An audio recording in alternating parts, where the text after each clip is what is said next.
One summer morning in 1967, a battered American ship pulled into the port of Valletta. 6 days earlier, on the 8th of June, the USS Liberty had been attacked. A torpedo had blown a huge hole in the ship's side, leaving her lower decks flooded. Everybody in the space that I worked in died, except me. Lost too was some of America's most sensitive electronic intelligence equipment, because the Liberty was a spy ship. The Liberty should not have been there. It was no enemy that tried to sink the Liberty. It was America's ally, Israel, then fighting its Arab neighbors in the Six-Day War.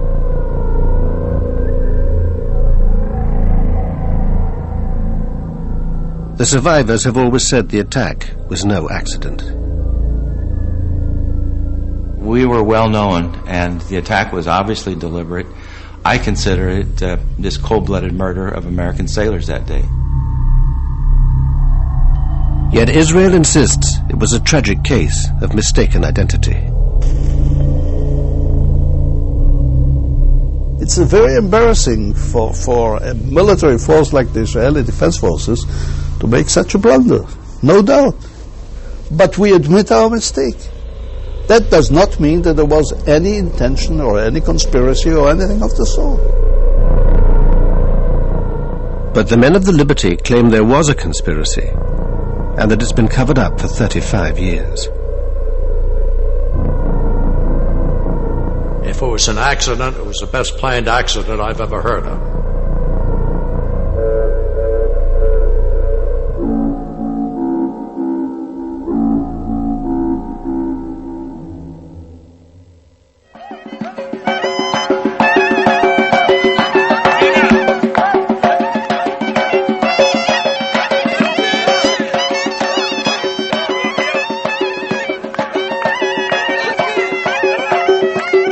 If Jews today can gather at their holiest site, the Wailing Wall, it's because the Six-Day War brought them control of Jerusalem's old city.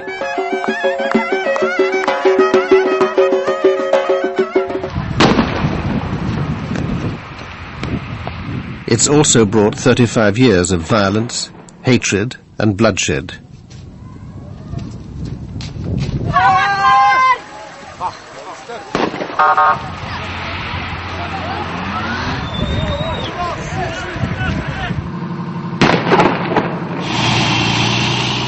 Since 1967, Israel has become the dominant power in the Middle East, thanks to its alliance with the US.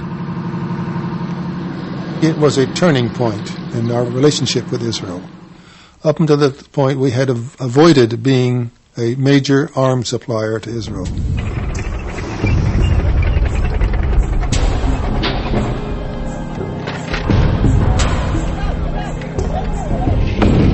Paradoxically, the security of Israel became one of our strategic objectives, which it had never been in the past. For 35 years, the Liberty veterans have been campaigning for justice and a full inquiry into the attack on their ship. We need you because it's what keeps us going. We can't do the things we want to do without your help. We have never learned why it happened that day, why the ravage of war came in our way. We lost our husbands, sons, and friends, and there is no hope our hearts will mend. Oh, the liberty. For many young men in mid-60s America, joining the Navy was a good alternative to Army service.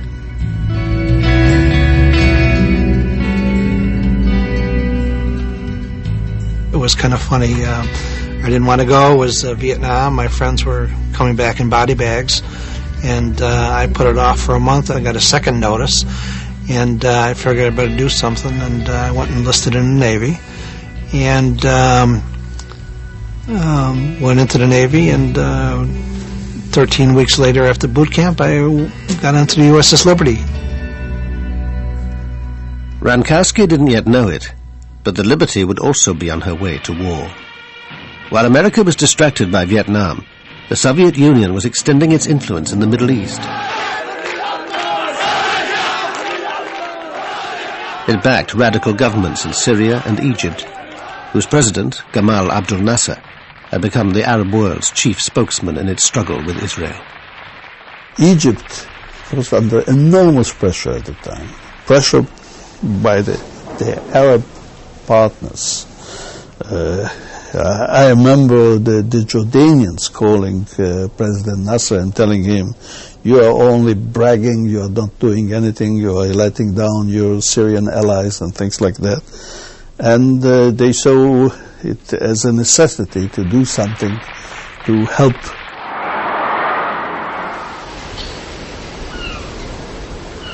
Meanwhile, the USS Liberty had crossed the Atlantic and put in at the West African port of Abidjan. Some of the sailors were on leave and busy with their home movie cameras.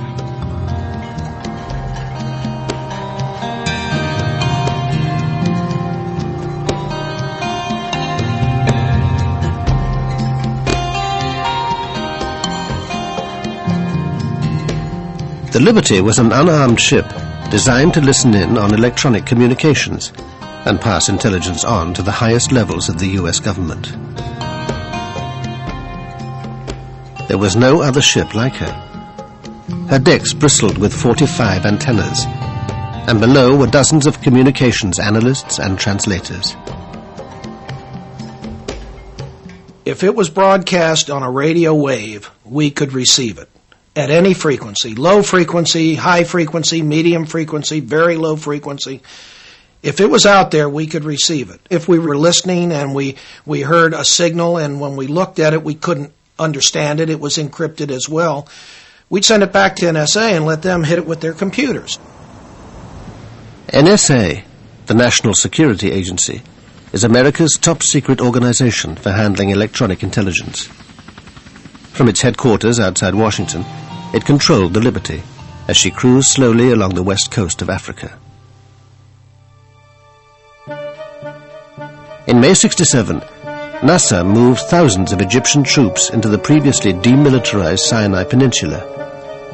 Israel and Egypt now confronted each other head-on, though the saber-rattling didn't mean war was inevitable.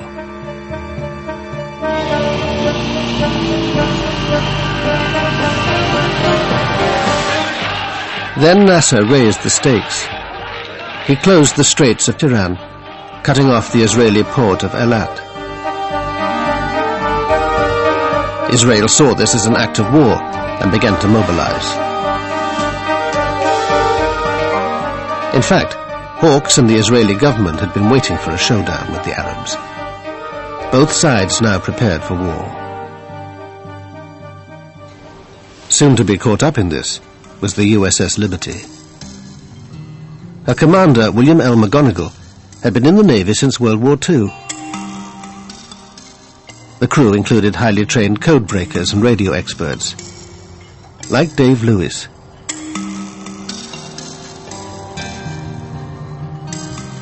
I was the research officer on the research ship. The commanding officer drove the ship. The executive officer was his assistant, and I was in charge of the 195 security group personnel. We were sent around the world wherever there might be a hot spot to see if we could determine what was going on and if the United States desired any intervention of any sort. Life aboard the USS Liberty was like no other naval life. And in the 1960s, ships of that ilk operated independently. The commanding officer of the USS America, which was the flagship of the Sixth Fleet, didn't keep track of a ship that was sailing all by itself. When we were off duty, when the sailors were off duty, we went up topside and sunbathed. I mean, we wore pressed, starched, creased uniforms and spit-shine shoes, and our fingernails were never dirty. I mean, we were slick McGonigal, he was a terrific person. We always on Sunday had a cookout on the Fantail ship.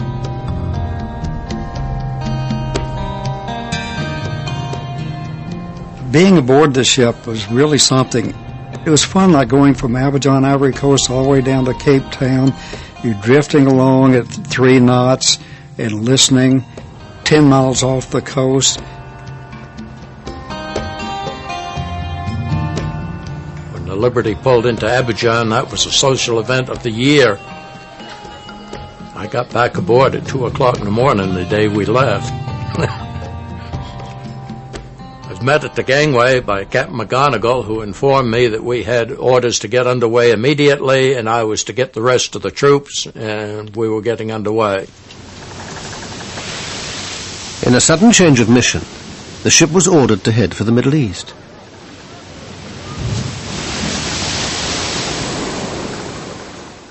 "5,000 miles away in Washington, Israel's hardline spy master, Meir Amit, was making a secret visit to his friends in the CIA and the Pentagon. Amit's key meeting was with Robert McNamara, the U.S. Secretary of Defense. Amit wanted to know whether the Americans would back Israel if it struck the first blow. But the two men have very different memories of their encounter. I told him, look, we don't want even one soldier from you. All what we want from you to stop the Russian coming into the arena, and number 2, to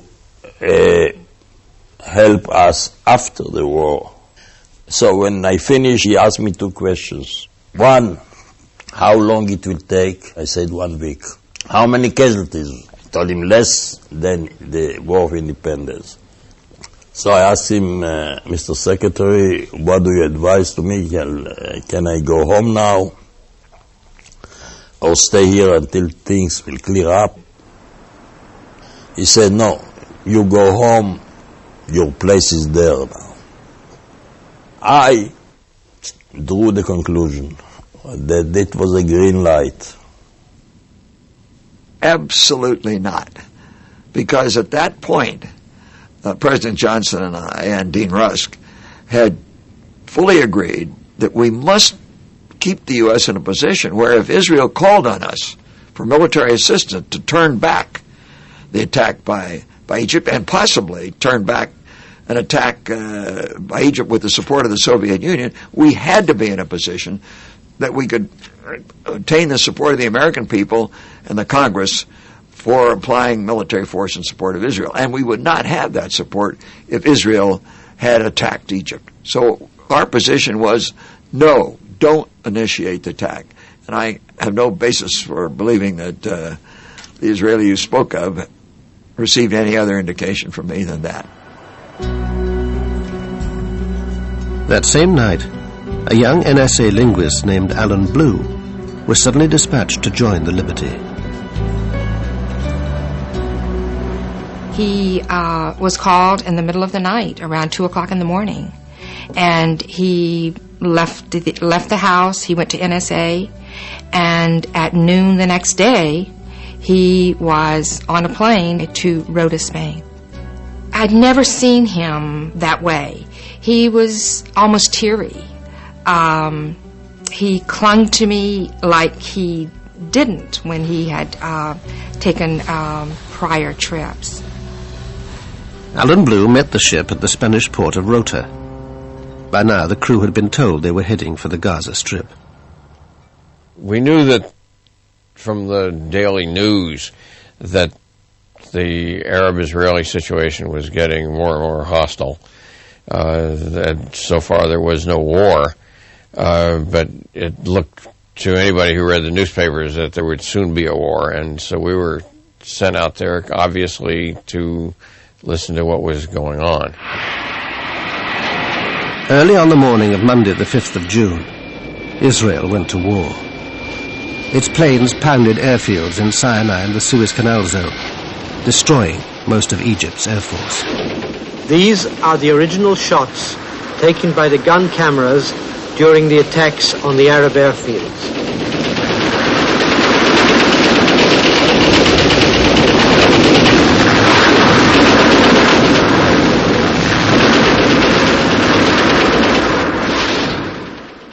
fact is that they didn't have a clue when we came on. They were completely caught by surprise. They were having breakfast, immediately after breakfast some coffee, and boof, up we came on 9 airfields, 2 in the Sinai, 5 in Egypt, and 2 in Upper Egypt. And then we had the second round, and the third round, and the fourth round. Once again, the actual aerial combat shots taken by the Israeli gun cameras.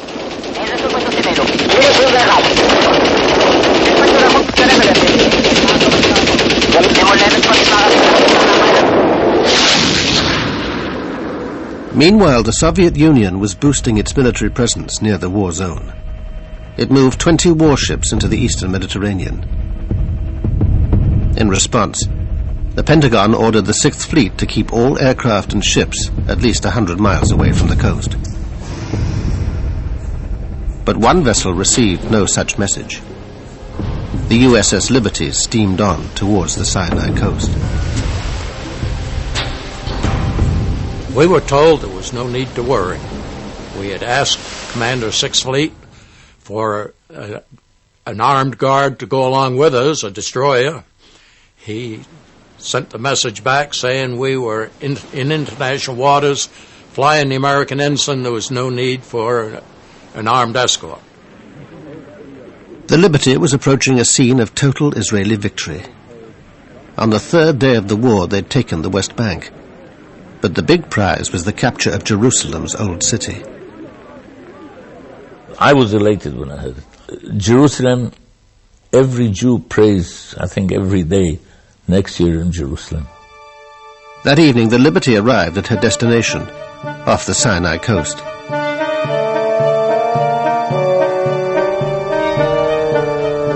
Thursday, the 8th of June, dawned fine and clear. But the war was still raging, and Israeli planes flew out from the Sinai Peninsula to check on the Liberty. Reveille was at 6.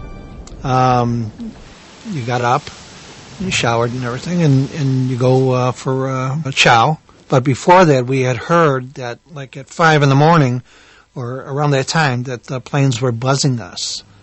The Israeli aircraft seemed to be identifying the ship as belonging to their ally, America. There were about 9 different occasions that airplanes came out, and probably 12 times that were circled, 12 separate orbits of the ship during the morning.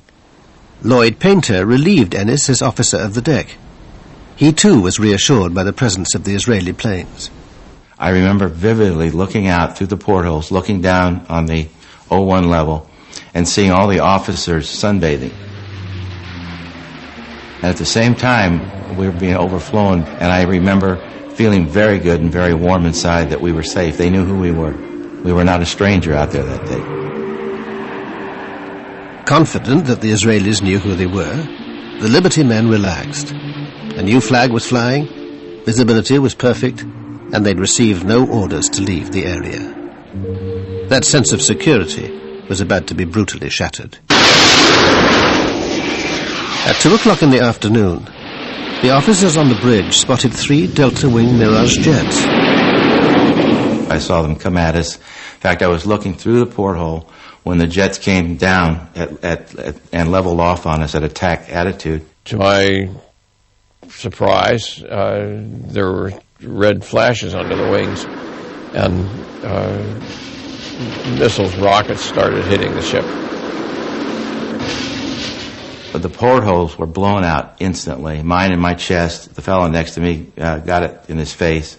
And we all went down on the deck with the force of the concussion from the glass. The next thing I heard down in my space was a panicky announcement on the loudspeaker 1MC. General quarters, this is no drill. General quarters, ship is under attack. And you hear ping, ping, ping, ping. The decks above were being shredded. Attempts to send an SOS message failed. The Liberty's frequencies were being jammed.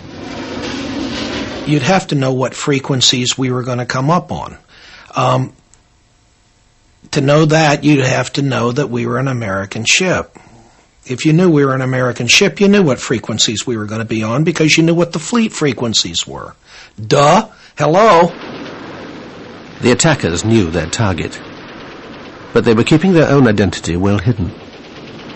During the attack, no one saw any markings, and some of the men told me later that they made a special effort to identify them, and they swear that there were no markings, that these airplanes were unmarked.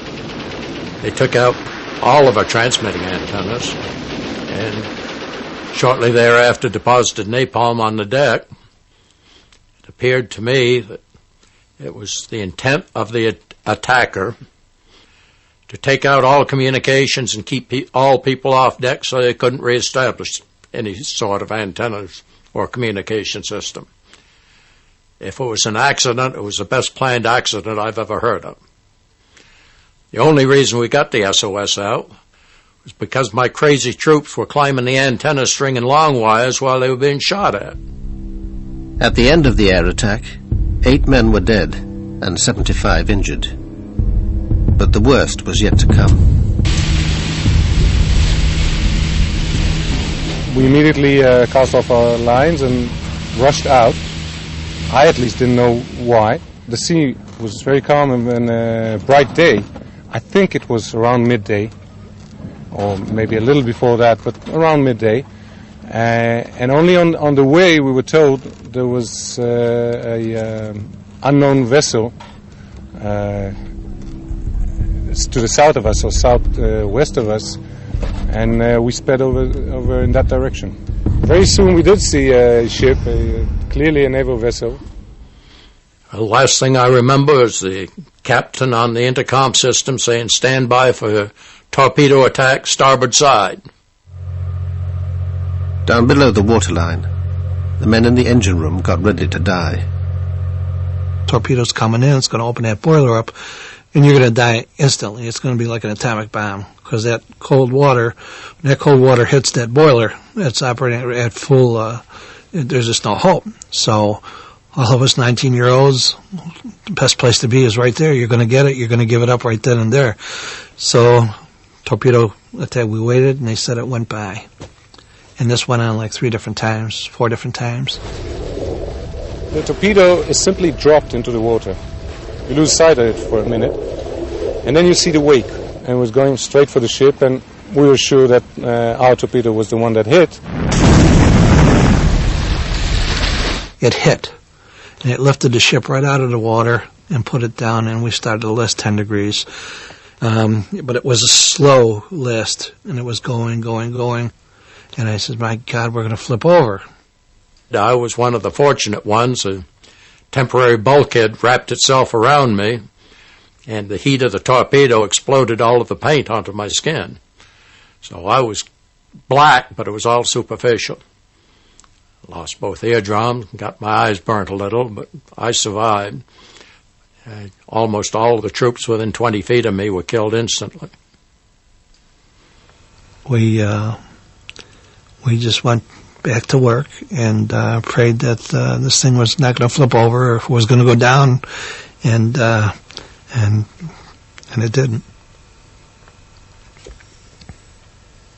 That's about it for now. The Liberty was now paralyzed, her power and steering control lost. But her desperate SOS message had been picked up by the American 6th Fleet, 500 miles away off Crete. Retaliation was ordered for the attack. On the USS America, 2 bombers were readied while their fighter escort was launched. Those aircraft were brought forward, and I believe they were launched before we went into Condition November. Condition November meant that nuclear-armed A-4 bombers were to be used. Incredibly, the US was about to launch a nuclear strike against Egypt, the Liberty's presumed attacker. One of them was taxied forward to Cat 1, and it was it had like a shroud around the underside of the fuselage, and it had Marine guards escorting the A4. So that was a very unusual experience. I've never seen anything like that. There was a flash message, as I recall, from one of the carriers that said they had launched ready aircraft. The launching of ready aircraft, you understand, that is typically nuclear-armed aircraft. Cairo was about to be incinerated. The US Embassy was told that an attack was coming. Richard Parker was the political consul. There was this message that the Navy was preparing to retaliate against Egypt for the attack on the Liberty. They thought that it was the Egyptians who attacked it. They were preparing to attack Egypt in response. A few minutes later, Tony Hart passed a Pentagon message through to the Navy. Recall the aircraft. My first thought was, as well, we don't want to do mushroom clouds. The recall probably is to rearm the aircraft. About 10 minutes later, the USS America and Washington were connected by voice link. The Defense Secretary himself came on the line. McNamara directed Comm 6 Fleet to recall the aircraft, and Comm 6 Fleet said, "Are you sure?" And he said, "Absolutely certain. Recall the aircraft." The attack on the Liberty had triggered an extraordinary response. Nuclear-armed planes had been on their way to Cairo. A nuclear strike had been minutes away and had only just been averted. But it seems McNamara was also unwilling to send aircraft directly to help the Liberty. The fleet commander asked for permission to send a rescue flight of conventionally armed aircraft. The admiral was talking to McNamara and asking for permission to relaunch the ready aircraft, relaunch any aircraft. And McNamara said no, that no aircraft were to be launched. McNamara is the boss, you know. He doesn't have to explain why he says what he says.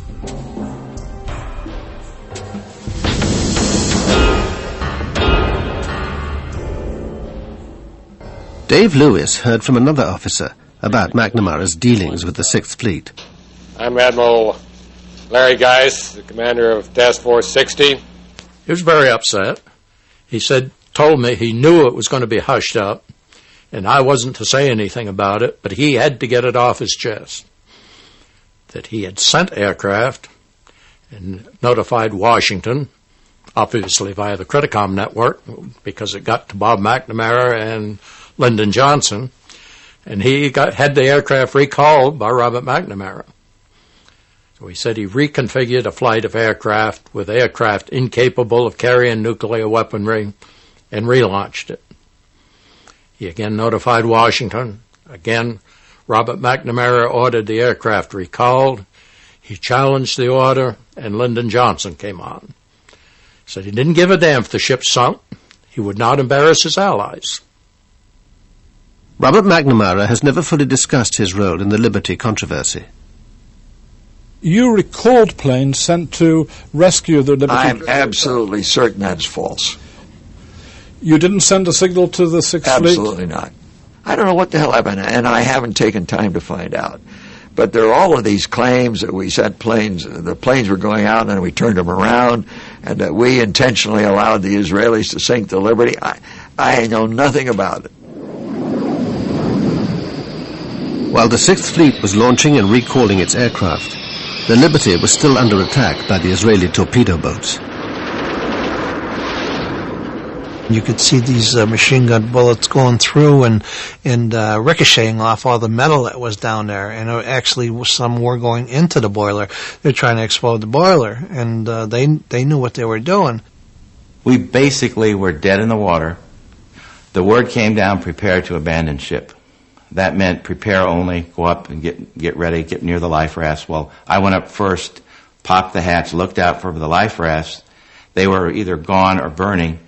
And at the same moment, I looked to the stern of the ship, and I saw one of the torpedo boats methodically machine gunning one of our life rafts that had floated back. We cut the life rafts loose because they were burning or had been damaged. And they floated back behind us, and he was machine gunning the life raft. And I knew that had there been anyone in there, they certainly wouldn't be alive. It happened so fast, it didn't seem real. None of the attacks seemed real to me. I was bewildered. I couldn't understand why they would do it to us. I just didn't understand a thing at that point. These guys didn't die for anything. They just died. They were slaughtered for nothing.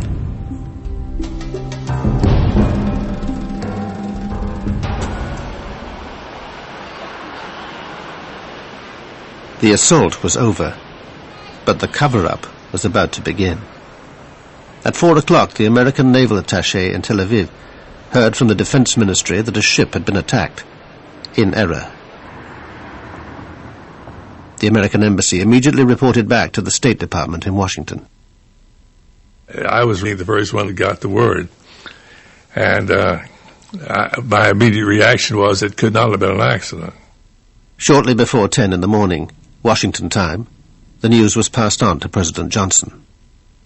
He was rather inclined to agree with my view was that it had to have been an intended attack. Johnson's belief that the attack was deliberate is preserved in the minutes of a White House meeting the following day.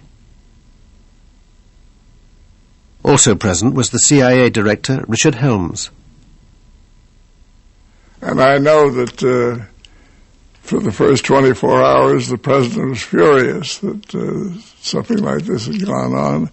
Whatever Johnson's inner circle thought privately, officially they accepted Israel's apologies and its explanation. Everybody seemed to be a little appalled at the Israelis, but this was not reflected in the public positions that the collective group had outside that room, and I think we were overprotective of the Israelis at that point. I think the feeling was that the pressure, political pressure, would be too much, and they were just going to let it go. That and thought maybe it would just go away. As a matter of fact, he said to me, standing in the cabinet room one day, "Have you looked at the New York Times? The attack on that American ship is on page 29, when it should have been on the front page." And then I guess various people got at him and so forth, and he changed his mind. But I don't think he changed his mind, he just changed his actions. President Johnson's public stance allowed Israel also to cover up the attack. Israel has always maintained that it was a series of mistakes. None of the former fighter pilots would agree to speak, but one of the torpedo boat sailors gave us his account. We were inexperienced at the time. We were probably a little trigger happy, and it was a war zone. No one should have been there, and anybody who is there is doing it at his own risk. Israel admits the reconnaissance planes had identified the Liberty during the morning. The Air Force notified Naval HQ in Haifa, where the ship's position was marked on a combat information map. Later that morning, Navy HQ received reports of the Sinai coast being shelled from the sea. But by this time, say the Israelis, the Liberty had been erased from their naval map. When the patrol boats went to find the source of the alleged shelling, the only ship they found there was the Liberty. Then the patrol boats misread the mystery ship's speed on their radar. They thought it was making 28 knots, so could only be an enemy warship. The way you do it is by taking the direction and distance from the radar to the target on the radar screen. And if you do it for a short period, for just several minutes, the differences in the speed can be fantastic. Anything between going backwards and 30 knots forward. So that's a very normal mistake. And so the Air Force was summoned to catch the fast-moving target. Then, says Israel, the sailors made another fatal mistake, confusing the ship with the El Qusair, an Egyptian transport vessel half the Liberty's size. It looked very similar to the El Qusair. There were some differences, and again, you have to remember that she had already been fired upon by the airplanes. This was when word of the attack first reached the head of the Navy, who happened to be Udi Arel's father. He'd been at Haifa Harbor, out of radio contact, and had just got back to Navy HQ. Of course I was furious.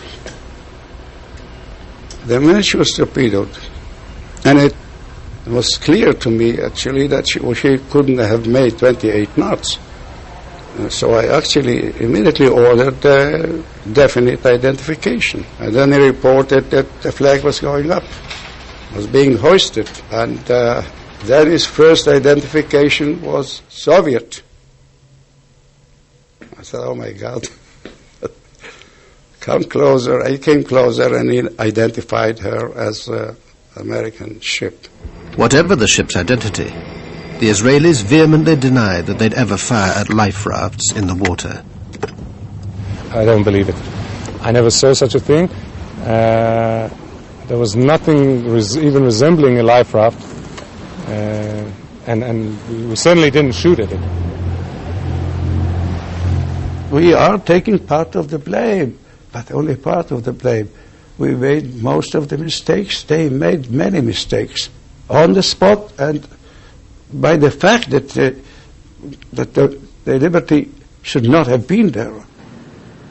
But the evidence points to Israel knowing the ship's identity and wanting it sunk fast. This U.S. Air Force intelligence analyst was following radio intercepts of the attack. The communications I had in my hands originated from an Israeli flight commander. Evidently, from his questioning to the ground control, one can deduce that he had been given specific orders to attack that ship before he left the ground. And when he saw it was an American ship, he questioned those orders.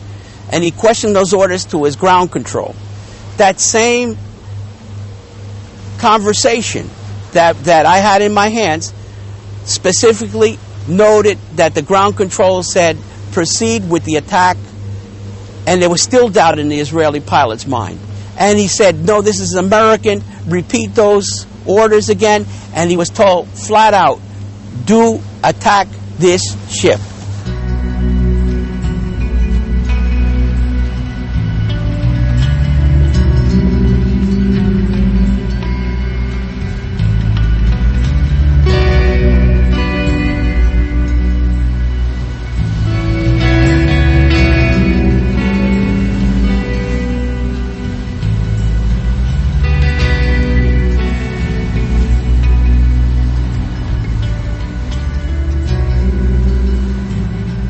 That night was a very long night. I'm thinking at that point, I hope we don't sink, because I knew the extent of the damage. I'd been down and taken a look at it, and I knew that we were in bad shape. We had a lot of dead folks, a lot of gravely wounded folks on that ship, including the captain, who toward the end of the shift, toward the end of the 15 hours, had regained consciousness and was sitting up in his chair, but not saying much, just sat. Help was finally on its way. Ships from the 6th Fleet were steaming towards the Liberty and would reach her the next morning. It was quite a sight to see so much of a flotilla there, the carriers. We looked and we said, God, what a flotilla. Where the hell were you? Why didn't you come? I mean, everybody aboard the ship said the same thing. The Liberty was now heading to Malta for emergency repairs. An important visitor was helicoptered aboard. Admiral Isaac Kidd was leading a naval inquiry into the attack. His behavior surprised the sailors.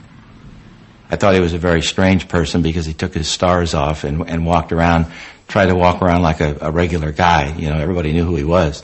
But I thought that was rather strange. I didn't buy into that one real easy. He took his eagles off, and he says, well, guys, he says, you just pretend that I'm one of you guys now. Tell me all about it. So they told what they seen in that, and after a while, he put his pins back on, and he says, I don't want you guys talking about this at all to anybody, to your shipmates. Don't be giving any interviews here while we're in Malta. He says anything that has to be told through your division officer, through your captain. Don't be talking to your family about it. I mean, he was very specific. By this time, all the injured men had been taken aboard the rescue ships.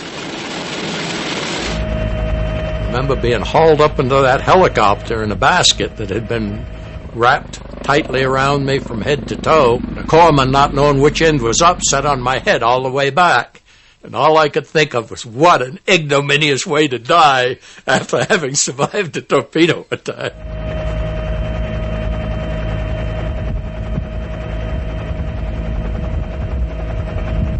They took the wounded and the dead off and took them to the USS America, where we were then taken into their hospital area. That was when the Navy and the might of the United States Navy was really with us. Up until then, it hadn't been.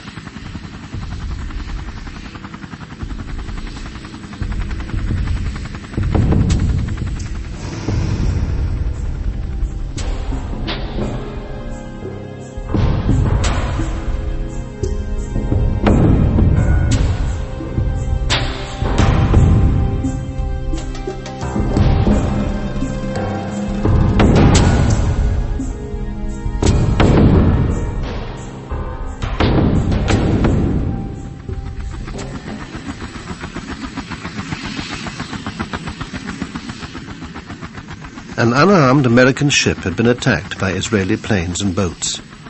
34 sailors were dead, and the US had done nothing to help. For the first time in 35 years, we can explain why. The theories cast light on the tangled web of American-Israeli relations. Some people suspect the ship might have been overhearing information on Israeli operations in the Sinai. I think they intended to attack the ship.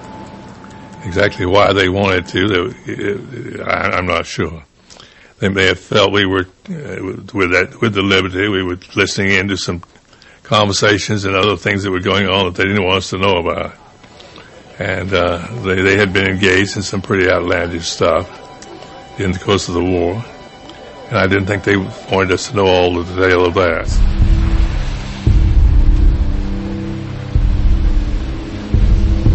I don't think that we would have cared. America was not an enemy. There was nothing they could in any way involve us, threaten us, concern us. No. I don't even know what were the task of the Liberty. What the purpose? To find out how the war was going on? I don't know.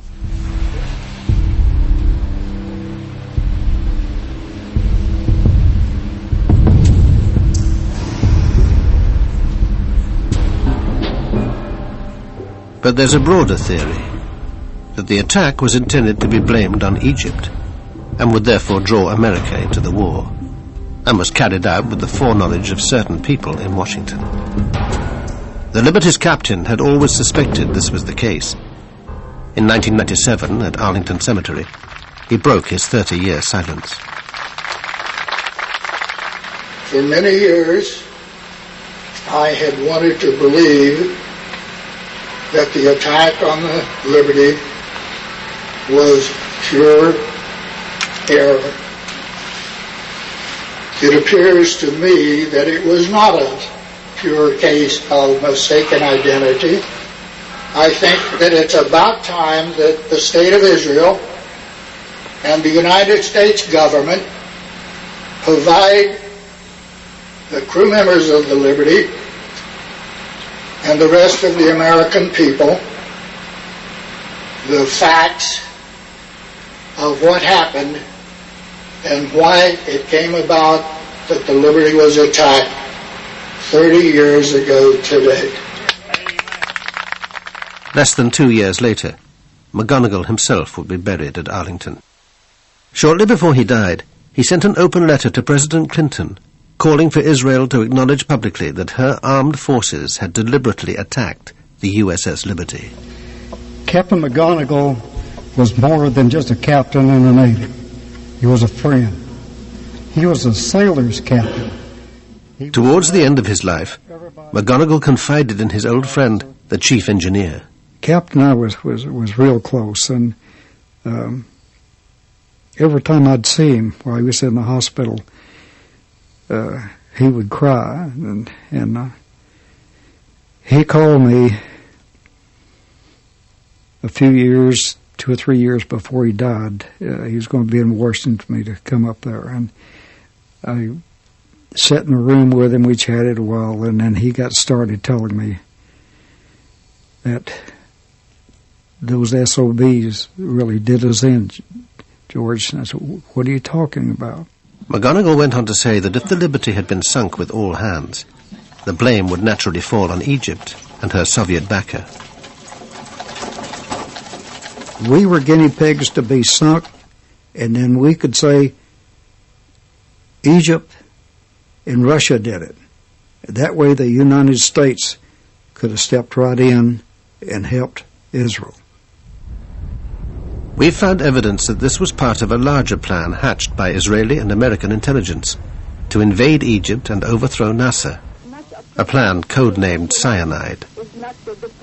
A key figure was James Angleton, Israel's closest friend in the CIA, and unique beneficiary of a memorial from Mossad. Jim Ennis first came across cyanide almost by chance. I had gone to the LBJ library asking for, all Liberty documents, and this one-page paper came out of nowhere. Minutes from the 303 committee. The 303 committee was a secret group that used to meet at the old executive office building, round the corner from the White House. 303 committee was simply a device for examining covert operations of any kind and making a judgment on behalf of the president so he wouldn't be nailed with the thing if it failed. Here in April 1967, the committee met to discuss a sensitive Defense Department project. It would involve the Liberty with a highly risky submarine operation to help Israel. Scribbled on the minutes is a note: submarine within UAR waters, another term for Egypt. Especially the fact that this was in the Liberty file suggested that this had to do with the submarine that was near us and with cyanide and all the other things. Dave Lewis had also heard about cyanide. One of his officers had told him the ship was carrying secret documents in connection with a submarine project. He said, there are sealed orders in my safe for Project Cyanide that involves communication via submarine in case of war. That's all I know about it. The orders were never opened. When the attack took place, there wasn't time. So I don't know what they said. What connection could this mysterious submarine have had with the Liberty? And why was it being discussed a full 2 months in advance of the war? The operation is still so sensitive that we could get no comment from US or Israeli intelligence. Operation Sinai. If I heard about it, I heard so. What was it?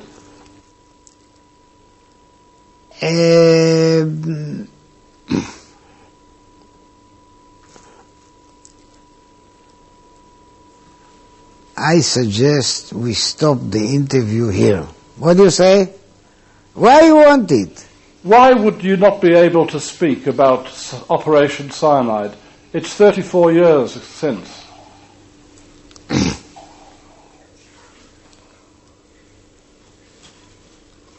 Signature and loyalty to my country. Is it very sensitive? I'm built so, and I know exactly what I'm able to tell you, and I know exactly where I stop. And here I stop. Operation Cyanide was a joint Israeli-American venture using submarines and other covert-type intelligence gathering efforts against the UAR. But that has a logical explanation. The explanation is the UAR was totally Soviet-equipped. They had Soviet advisors. The Soviet Union was our arch enemy at the time. And we were concerned in a volatile Mideast situation with the Soviet problem. We were concerned wherever the Soviets showed up. And they had considerable influence in the United Arab Republic. So there were these joint ventures with Israeli intelligence. We were strategic and tactical reconnaissance photo processing specialists. We flew probably 8 missions that day. All bomb damage assessment. All airports in disarray. Lines of aircraft destroyed in place. From what we saw in that film, it was unchallengeable destruction of the enemy. This covert operation was also part of cyanide. Before the war, the team had secretly been sent to an Israeli air base in the Negev desert. The men wore unmarked uniforms and had no ID, while 4 American reconnaissance planes were disguised as Israeli. There was a hurry-up paint job done to the aircraft to identify them as Israeli aircraft, so that they would be in conformance with normal Israeli markings. No, not one single word of it is true. I don't know what is the man. I don't know. Fantasy. It's a fantasy. He's dreaming. He's making it up. Nothing. They can deny it now. Fine. Take a look at the reconnaissance information that the Israelis have that was published publicly in Time magazine, Life magazine, I think Look magazine. That was our work. The Israelis had no reconnaissance aircraft, and you can't get the detail off of gun cameras that was in those films. If it's true that America was secretly in the war against Egypt, this had to be kept quiet at all costs. Well, the implication would be very serious. I mean, first of all, it means that LBJ and his people around him had been lying to us through their teeth, and that might be a minor matter for most people, but it'd be important to us. But more important, it would mean an American participation in the attack on Egypt, a very serious thing for us to have done. And it would have, finished our relations with the Arab world for a long time to come. As it was, 6 Arab states broke relations with us.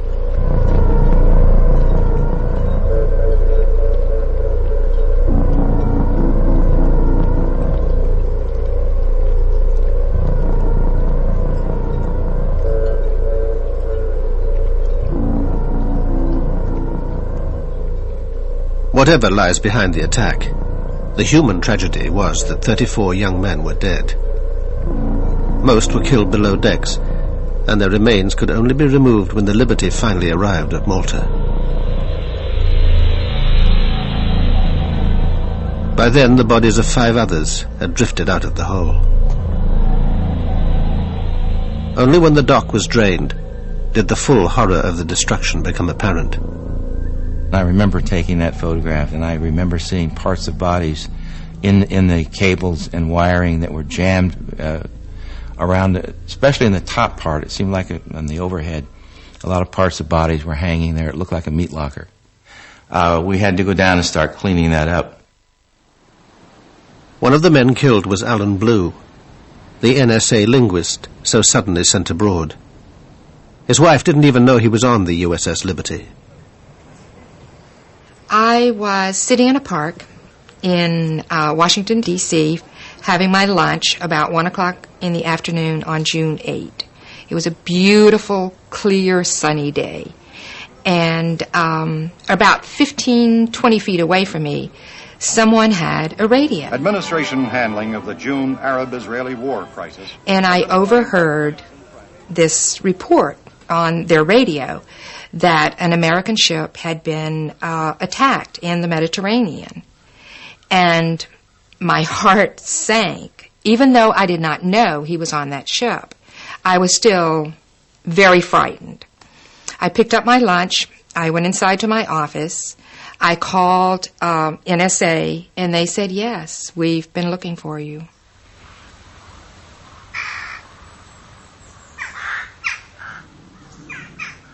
Alan Blue was later buried at Arlington National Cemetery.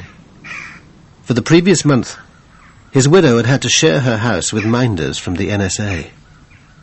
They told her nothing, and controlled her contact with the outside world.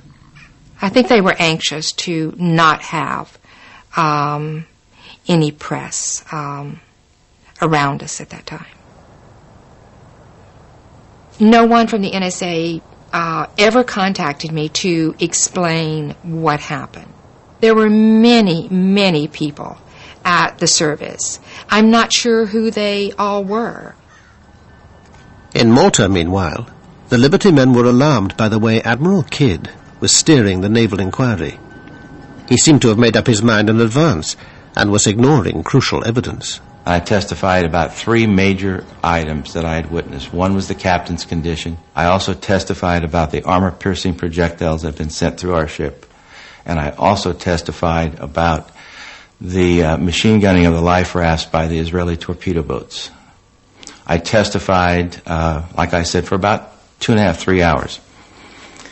I didn't know until, I don't remember, months later, that much of my testimony was never recorded.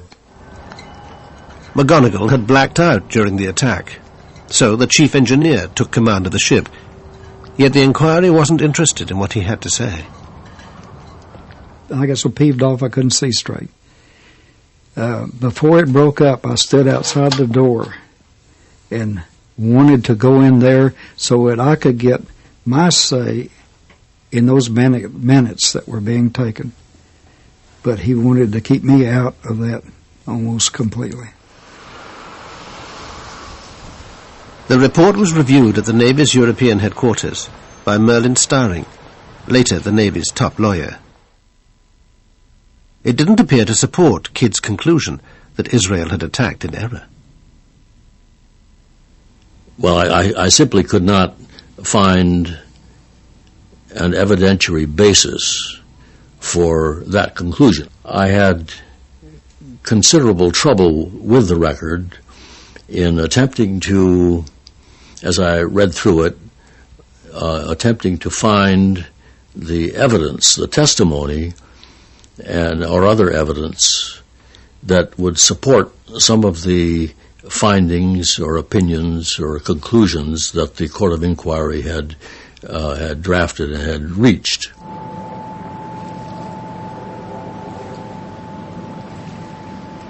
Today, even after 35 years, the Liberty incident remains so sensitive that the U.S. Navy refuses to comment on it.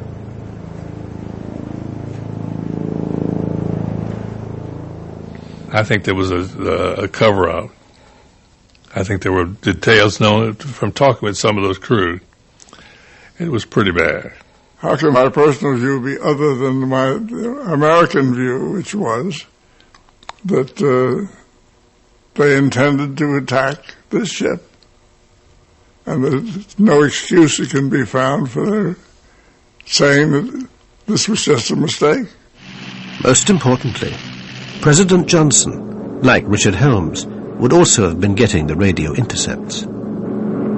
It's like a cable or a telex, right, that was sent to all the intelligence agencies and to the White House at the same time, because it was an American ship being attacked by a friendly power. Anything that's inimical and dangerous to the United States that the president has to see on a near real-time basis, he has to receive it. Did Johnson order a cover-up? No, that I'm aware of. But people were sworn to secrecy. The naval inquiry is regarded by many as incomplete. You ask McNamara about those questions. I'm not going to answer those.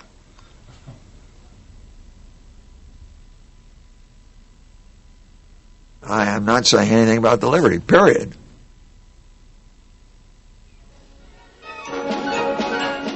In Israel, it was soon business as usual. An inquiry attended by the Navy chief, Shlomo Arel, concluded that the attack was mainly due to a series of Israeli blunders. Despite this, nobody was charged or court-martialed. They didn't find anyone guilty of committing any crime or negligence or whatever. But this is, I don't want to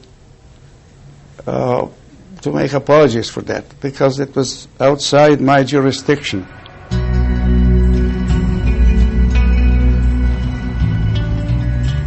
After a month in Malta, the Liberty was patched up and ready to begin her journey home.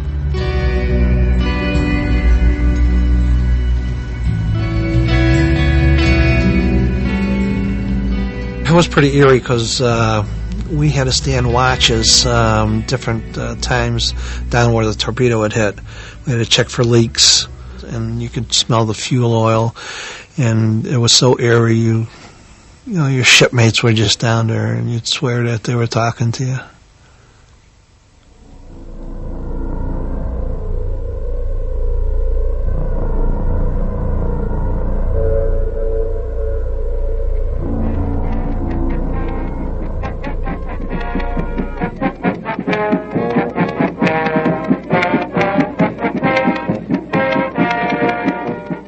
We arrived to fanfare, to local press, and Miss Norfolk, Miss Hospitality, Miss everybody.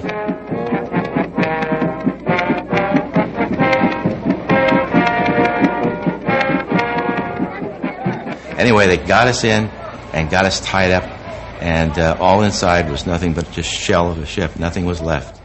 One of the things that bothered me for years was coming home. I'd survived all that other stuff, but the coming home part and facing people who had lost their loved ones, that was very difficult. Very, very difficult. The men had been ordered never to talk about the attack under threat of court-martial. Now the Navy scattered them, and no two were posted together. Even their medals were awarded secretively.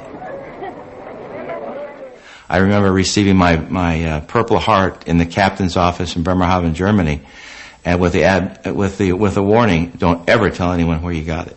Don't ever.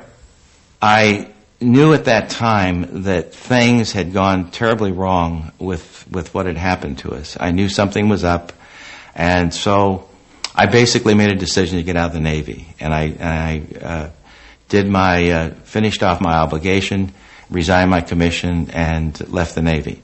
Captain McGonigal was given America's highest award, but with little ceremony.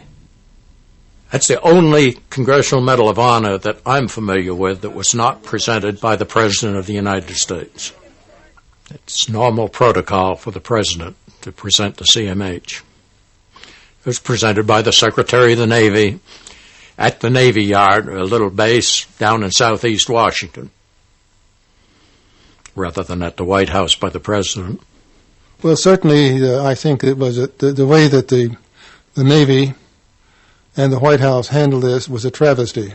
Johnson didn't want this thing publicized. He thought it would harm relations with Israel and his relations with Jews in the United States. For Liberty, as you were commanding officer at that time. Thank you very much, sir. For the officers and men of Liberty, I accept this Presidential Unit citation, and I would add my own personal appreciation for their professional devotion to duty. Every one of our citations talks about military action, occasionally mentions enemy action, but never mentions that it was the State of Israel. For heroic achievement in connection with the unprovoked and unexpected armed attack on USS Liberty in the Eastern Mediterranean on 8th of June, 1967. A Silver Star Medal to Lieutenant George H. Golden. 3 times when told to stand by for a torpedo attack. I witnessed a cover-up take place of the highest magnitude. I witnessed someone receiving the highest medal of the land, someone being promoted, someone given his choice of duty in the Navy for his silence. Nothing more, nothing less. And the silence paid off. The captain never stepped forward until the end of his life. And I only think what could have been if he'd have stepped forward in 1967. But a presidential election was coming up.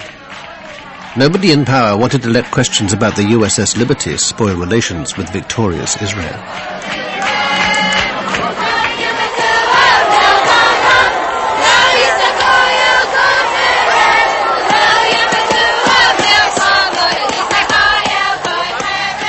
I think it should have caused more of a problem than it did. we went on in official reactions to each other, and we renewed our old friendships. Considered we really ignored it for all practical purposes, and we shouldn't have. It was a very bad thing.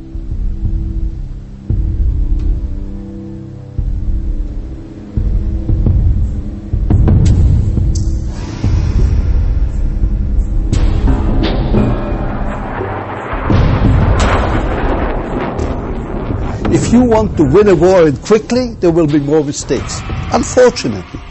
But the result of those mistakes is that you have won the war in 6 days. So this is the price you have to pay. Unfortunately, the price in this case, one of the prices, was the Liberty ship.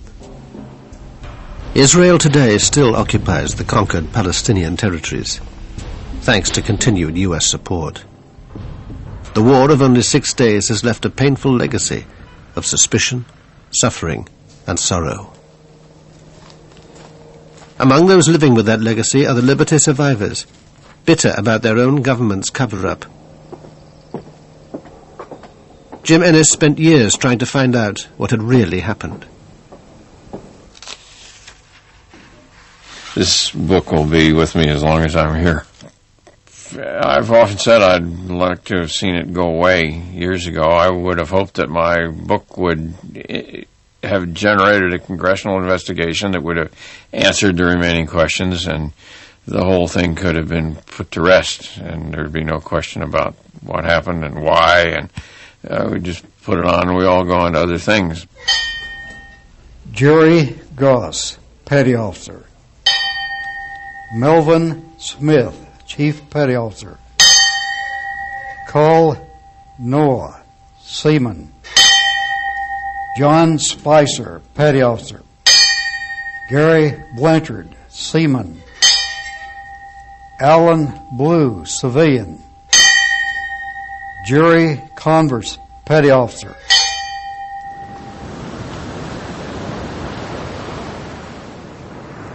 There's 34 guys that can't talk. And there's 34 families that need some answers. And there's the rest of the crew that needs some answers too. I really don't have any malice against the guys who pulled the triggers, because they were the guys that were given orders, do it, because if you don't do it, you're going to be in a lot of trouble. I would like to meet those guys and see what they've had to say to me. People who gave the orders, they got away with murder.